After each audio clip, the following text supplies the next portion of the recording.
blameless. Yeah, I did. In the Europa League, Europa League. Me tell them one time, and me say Europa League.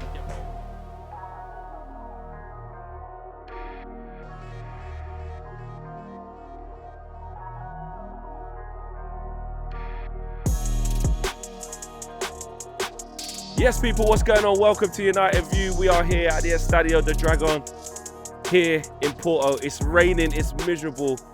It's kind of mild. I'm not going to say it's cold. I'm not going to go that far. But it ain't great here.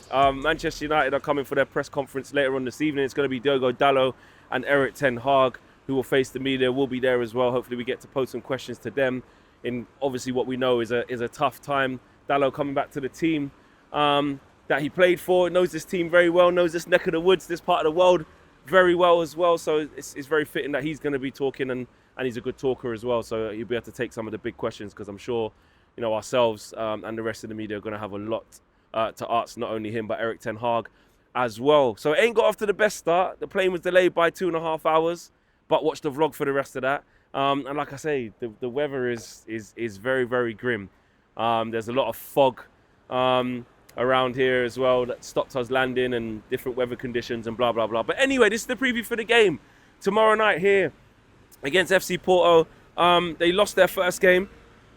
They lost their first game in Europa League, so they're going to want to get back to winning ways in the competition. They won their last league game here very comfortably in the league. Sorry, I'm not sure if it was here, but they won their last league game comfortably. And they're going to want to put Man United to the sword. We saw Porto give a lot of our problems to Arsenal last year, eventually, you know, going out on penalties. But it's a different type of Porto. They still got some of those players, but they did lose quite a few of them. And they're going to want to put a number on us. The atmosphere is going to be intense.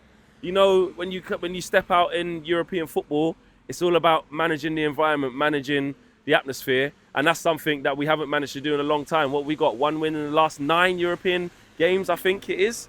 So our record's not great no matter who we play, no matter what level of opposition, whether it's Champions League or whether it's Europa League. We don't tend to get it done.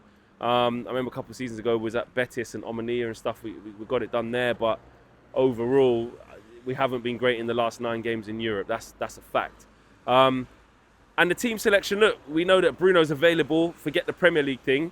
Well, actually, no, don't forget it, because I was going to bring it in because actually the fact that his red card got overturned means that he's available just regardless anyway. So we were looking at this game as maybe if he's not available for the next 3 games after this in the league, do you just try and play without him anyway? But let's be honest, guys.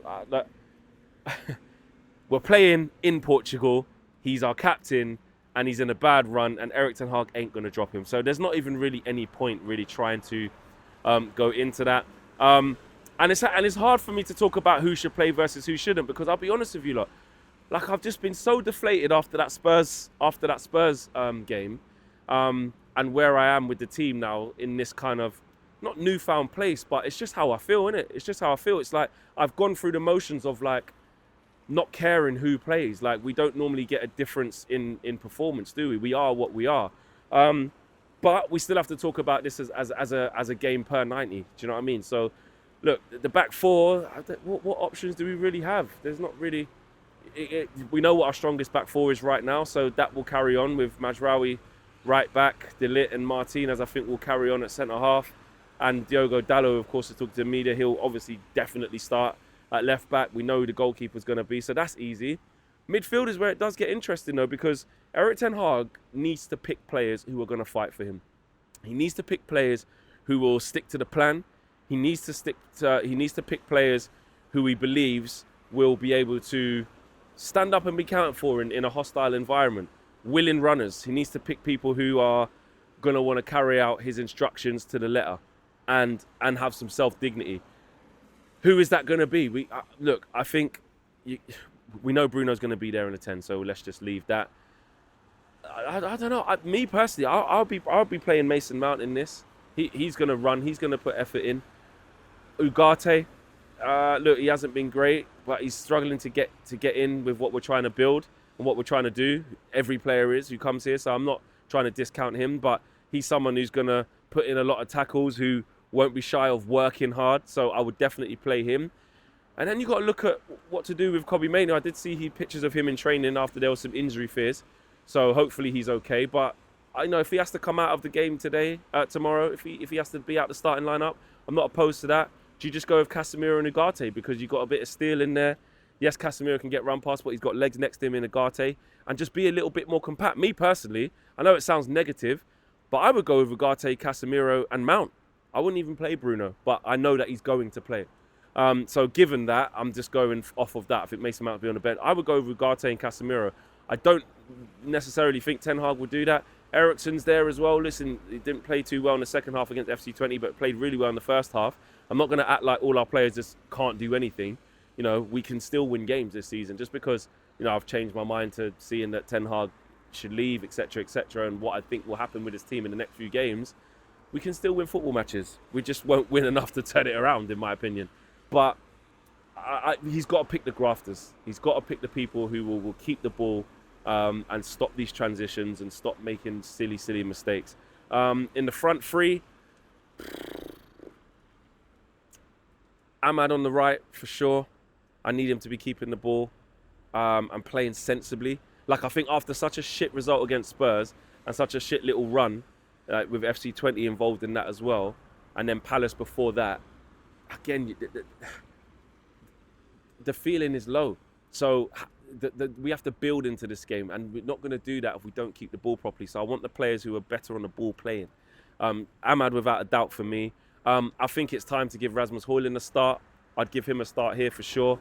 And look, Xerxes been doing well, but Rasmus needs to get fit. He needs to get due a start at some point. So I'd start him. And I'd go with Rashford on the left. A toss-up between Rashford and Garnacho. I'm not massively, fixed either way, but I'll probably go with Rashford. Get Garnacho being an impact off the bench, and look, put them under pressure, man. When we do get transitions, I want to see us being ruthless on the counter attack. I want to see us have an element of control over the game. And Eric's got to get this right. There's one thing us as fans, and you may not be there, but one thing us as fans saying it's over, and but he's saying in the press conferences, he's done a piece with Sky before this. He's saying, I'm here to fight. I can rectify it. It's up to me to come up with solutions. I know this team can fix the problems. And he sees it as a little blip. There's problems and he needs solutions, and he sees himself as a person who's going to find the solutions. And I don't expect anything different from the manager. I don't expect him to throw the towel in and say, we're shit, I can't fix it. He's never going to do that to the day he maybe leaves. But he has to find solutions, and we can't get run up on here. We're expected to. The whole world's going to tune in and expect Man United to get beat. Can the players show a little bit of, pride and effort tomorrow night here? In a difficult place to come. So, yeah, that's my predicted 11. Let me know what yours is. Result, I'm feeling negative. I feel like we'll get beat, but I just can't see the reaction. I hope I'm wrong, but I can't see the reaction. I'll go with that, because what I don't want to do, I will say this before I leave, just because I've changed my mind, I don't want to be on camera basically saying, oh, we're going to lose every game, this, that, and the other. Oh, we're going to lose 3-0. I don't want to see us lose. It's a shit feeling. It really, really is a shit feeling. But it's indicative of where we are. So do I trust us to show a performance strong enough to come out of here with 3 points? No, I don't. I hope I'm proved wrong. So let me know in the comments below. We're out of here. Take care. Peace.